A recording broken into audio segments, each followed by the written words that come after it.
O'zimni sog'indim. Beg'ubor o'zimni. Yomg'ir ostida qo'l kiyimim bilan yugurib yurgan, osmonga boqib, har bir bulutni biror jonivorga o'xshatgan o'sha beg'ubor o'zimni sog'indim. Bir dona muzqaymoq uchun butun kun kutishga rozi bo'lgan, lekin qo'lga tekkanda unga dunyodagi eng katta ne'matdek qaragan o'zimni. O'yinchoqlarga nom qo'ygan, har biri bilan alohida suhbat qurgan, eski daftar varaqlariga katta orzularni chizgan o'zimni. Ertalab uyg'onganda quyoshga qarab jilmaygan, kechqurun yulduzlarga tikilib tilak tilagan o'zimni sog'indim. O'sha payt hech narsa kerakmas edi. Bir dona rangli qalam, bir dona shirinlik, bitta samimiy so'z butun kunni bayramga aylantirardi.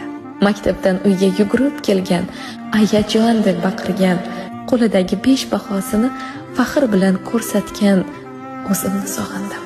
Barglardan pul yasab, do'stlariga "Mana do'kon ochdim" deb mehmon qilgan o'zimni. Har mijoz kelganida jilmayib, "Xohlagan narsangiz bepul" deganimni sog'indim. O'sha hech kimga yomonlik tilamagan, hatto ari chaqqanda ham ehtimol u adashgandir degan o'zimni sog'indim. O'sha beg'ubor o'zimni sog'indim.